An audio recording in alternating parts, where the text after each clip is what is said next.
आप देख रहे हैं इंडिया टाउन न्यूज, भारत की बात।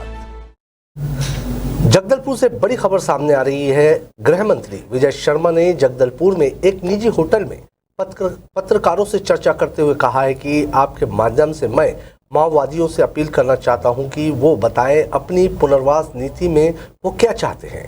जगदलपुर में मेल आईडी गूगल फॉर्म जारी कर उप मुख्यमंत्री विजय शर्मा ने नक्सलियों से अनुरोध किया है कि नक्सली के हिसाब से उनके पुनर्वास नीति में क्या होना चाहिए, वो इसके बारे में हमसे बात करें। आइए जानते हैं कि गृह मंत्री विजय शर्मा ने क्या कहा। को न पत्रकारों को न नेताओं को करना ये होता है, ये नक्सलियों को समर्पित करना होता है। तो क्यों ना उन्हीं से पूछ लिया जाए, माओवादियों से पूछ लिया जाए कि समर्पण की नीति में आप क्या चाहते हैं। इसके लिए कोशिश ये की गई कि जो लोग जाकर के अंदर रिपोर्टिंग करके आते हैं उनका संपर्क हो सकता है, तो उनसे ही आग्रह किया गया कि एक बार उन्हीं से पूछ लें कि समर्पण की नीति में आप क्या चाहते हैं। कोशिश ये की जाएगी कि उनको इनकॉर्पोरेट। क्यों ऐसी आवश्यकता महसूस? समर्पण होना चाहिए। मैंने बंदूक रख के जंगल में घूमने का क्या मतलब है? नक्सलियों के लिए ही नहीं भाई, मैं सबके लिए कह रहा हूँ, मैं सुरक्षा बलों के लिए भी कह रहा हूँ। उनको भी क्यों जरूरत पड़ती, नक्सलियों को क्यों जरूरत पड़ती? मुख्य धारा में चलें, लोकतंत्र को अपनाएं और देश और समाज की उन्नति करें। वार्ता के लिए आपने बहुत सहज और सुगम ऑप्शंस दिए थे, कुछ नतीजा नहीं आया। आपको लगता है कोई दूसरा कदम, दूसरा उपाय कुछ हो सकता है? नहीं, मैं नाउम्मीद नहीं हुआ। मुझे पूरी उम्मीद है कि फिर से हम आगे बढ़ेंगे, चर्चा कुछ होगी, खंडों में हो, पूर्णता में हो, एक अलग विषय है, परंतु होगी और पूरे बस्तर में खुशी का माहौल होगा। पूरा बस्तर उन्नति के मार्ग पर प्रशस्त होगा, ये पूरा विश्वास है, पूरा विश्वास अग्निवीर और शीघ्र ही होगा। अग्निवीर योजना को लेकर के राहुल गांधी ने बयान दिया है कि उनकी सरकार आएगी तो कचरे के डब्बे में फेंकना। छोड़िए, राजीव गांधी जी के लिए चर्चा करके समय खराब नहीं करेंगे। सर, ये नक्सल पुनर्वास नीति और नक्सल पीड़ित पुनर्वास नीति जो अभी आप जिसमें संशोधन करना चाह रहे हैं, तो दोनों में करेंगे या एक ही में होगा? नहीं, पीड़ित पुनर्वास नीति का मामला अलग है, उसको वो सबकी जिम्मेवारी है। सरकार के साथ साथ समाज भी उस पर काम करे, ऐसी कोशिश करेंगे। मैंने फंड रेज हो, समाज का हो, उनसे मुलाकात करके उनकी सहायता करने वाले समाज वाले हो, सारे समाज के ऊपर भी एक विषय ये हो। और नक्सलियों के पुनर्वास की चिंता निसंदेह सरकार को ही करनी होगी और उसके लिए तो हम लोगों ने अभी जाकर के सभी लोगों से चर्चा करके जो अंदर जाते हैं रिपोर्टिंग करने के लिए, उनके हाथ में भी वो विषय दे करके, जिसमें ईमेल आईडी है, जिसमें आपका गूगल फॉर्म है और रिटर्न फॉर्म भी है। नक्सली जो चाहते हैं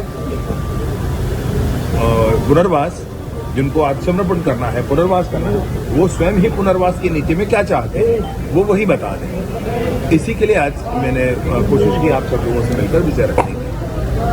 थैंक यू भैया। इस पूरे मामले पर अधिक जानकारी के लिए हमारे साथ सुकमा से हमारे संवाददाता फारूक अली जुड़ चुके हैं।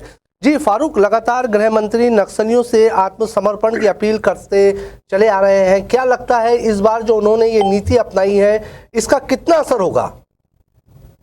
मैं अकबर आपको बताना चाहूंगा कि जिस तरह से लगातार ऑपरेशन चल रहे हैं, उसमें बीजापुर में भी एक मुठभेड़ हुआ था जिसमें सरकार, कांग्रेस ने सरकार पे सवाल उठाया था कि ये फर्जी मुठभेड़ है।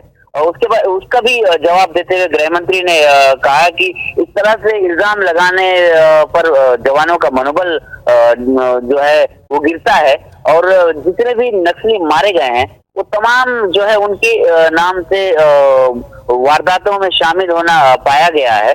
और इस चीज को नक्सली भी जब उनका कुछ होता है तो उसमें वो स्वीकार जरूर करते हैं। और उसके साथ ही जो गृह मंत्री जी ने विशेषकर आज जो पत्रकारों के साथ जो वार्ता किया, उनका मकसद ये था कि वो नक्सलियों तक संदेश पहुंचाना चाहते थे। उन्होंने साफ तौर से कहा है कि मैं आपके माध्यम से नक्सलियों तक संदेश पहुंचाना चाहता हूं कि वो मुख्यधारा से जुड़ जाएं, क्योंकि बंदूक लेकर जंगल में घूमने से कोई फायदा नहीं है। और उन्होंने ये साफ तौर से कहा है कि जो नक्सली उन्मूलन के तहत जो नक्सलियों का खात्मे के लिए जो चलाए जा रहे हैं उसमें सिर्फ 15% जो है ऑपरेशन हुए हैं। इससे ये साफ जाहिर हो रहा है कि गृह मंत्री जी नक्सलियों से ये अपील करना चाह रहे हैं कि इस रास्ते से सिर्फ नक्सलियों का नुकसान है, इसीलिए वो एक मौका देना चाहते हैं कि आप मुख्यधारा से जुड़ जाएं। और उनको ये भी मौका दिया गया है कि आप स्वयं बताएं कि आपको क्या सुविधा चाहिए पुनर्वास नीति के तहत और उसका क्या सुझाव है, जिसमें गृह मंत्री जी ने उसमें सीधे सीधे तौर पे अपना गूगल जो सुझाव का लिंक है वो पत्रकारों के माध्यम से नक्सलियों तक पहुंचाने का काम किया है। उन्होंने कहा कि आप सीधे सीधे मुझसे इस लिंक के जरिए मुझे सुझाव दे सकते हैं। ये प्रस्ताव, ये पहली बार ऐसा हुआ है पूरे देश में कि किसी गृह मंत्री ने नक्सलियों को सीधे से तौर से कोई अपना लिंक शेयर किया है अपने को सुझाव देने के लिए पुनर्वास नीति के लिए। जी फारूक, उन्होंने पत्रकारों से अनुरोध किया है कि माओवादियों से वो बात करें और पूछे कि समर्पण नीति में वो क्या चाहते हैं। जी तो क्या मैं ये जानना चाहूंगा कि पत्रकार जो है तो सरकार और माओवादी के बीच का वो पुल बन सकेंगे आने वाले वक्त में, आने वाले समय में? तो मैं आपको बताना चाहूंगा कमल की बस्तर के हालात के हिसाब से एक पत्रकार एक ऐसा माध्यम है जो हमेशा से नक्सली और पुलिस के मध्य जो है कई बार पत्रकारों ने अहम भूमिका निभाई है। चाहे वो यहाँ पे एलेक्स पॉल मेमन पूर्व कलेक्टर सुकमा के उनका अपहरण के मामले में हो, चाहे आप जो एक जवान बीजापुर में जो सीआरपीएफ जवान के जो अपहरण किया गया उसके मामले में, और कई ऐसे मामले हैं जिसमें सरकार और नक्सलियों के बीच में एक मध्यस्थता का जो रोल है वो पत्रकारों ने निभाया है। निश्चित रूप से पत्रकार एक ऐसा माध्यम है जिससे नक्सलियों को बात पहुंचाने के लिए सरकार को बेहद आसानी होगी। और मुझे पूरा विश्वास है कि जिस तरह से गृह मंत्री ने पत्रकारों पर विश्वास जताया है और उनसे अपील किया है कि आप नक्सलियों तक संदेश पहुंचाएं, ये निश्चित रूप से एक संदेश नक्सलियों तक जाएगा और एक उनकी पहल उनकी तरफ से होगी और एक सकारात्मक जो वहां से पहलू है वो सामने आने की एक उम्मीद है। बिल्कुल।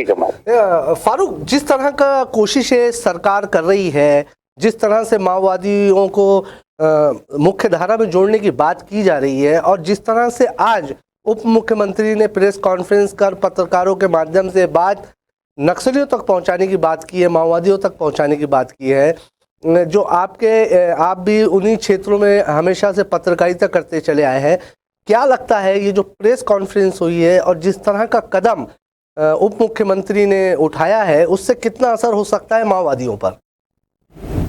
निश्चित रूप से कमर मैं आपको बताना चाहूंगा कि आज की स्थिति में नक्सलियों के पास एक सुनहरा मौका है, क्योंकि जिस तरह से लगातार फोर्स हावी हो रही है इस इलाकों में, नक्सली कहीं ना कहीं बैकफुट पर है और नक्सलियों को गृह मंत्री की ओर से एक बहुत अच्छी पहल हुई है। गृह मंत्री जी की जो सराहनीय जो पहल है वो की सराहना करनी चाहिए। इससे निश्चित रूप से खून खराबा जो बस्तर में चल रहा है उसमें एक रोक लगेगी। इसमें नक्सलियों को भी समझदारी दिखाते हुए गृह मंत्री के इस प्रस्ताव को स्वीकार करते हुए मुख्य धारा से जुड़ जाना चाहिए। मैं एक जिम्मेदार पत्रकार होने के नाते इंडिया टाउन न्यूज की ओर से भी मैं नक्सलियों से अपील करना चाहूंगा कि वो भी मुख्य धारा से जुड़ जाए, क्योंकि जिस तरह से गृह मंत्री जी ने अपील किया है और निश्चित तौर से बस्तर एक शांति बहाली के लिए एक बहुत अच्छी पहल है। कमल जी, बहुत बहुत धन्यवाद फारूक। ये थे हमारे संवाददाता फारूक, जिन्होंने पूरी हमें जानकारी दी कि गृह मंत्री विजय शर्मा ने किस तरह से जगदलपुर में जो है तो प्रेस कॉन्फ्रेंस ली और उस प्रेस कॉन्फ्रेंस के माध्यम से नक्सलियों तक, माओवादियों तक ये पैगाम पहुंचाया है कि वो भी मुख्य धारा में शामिल हो जाए। वक्त हो चला है एक छोटे से ब्रेक का, मिलते हैं ब्रेक के बाद। आप देख रहे हैं इंडिया टाउन न्यूज, भारत की बात।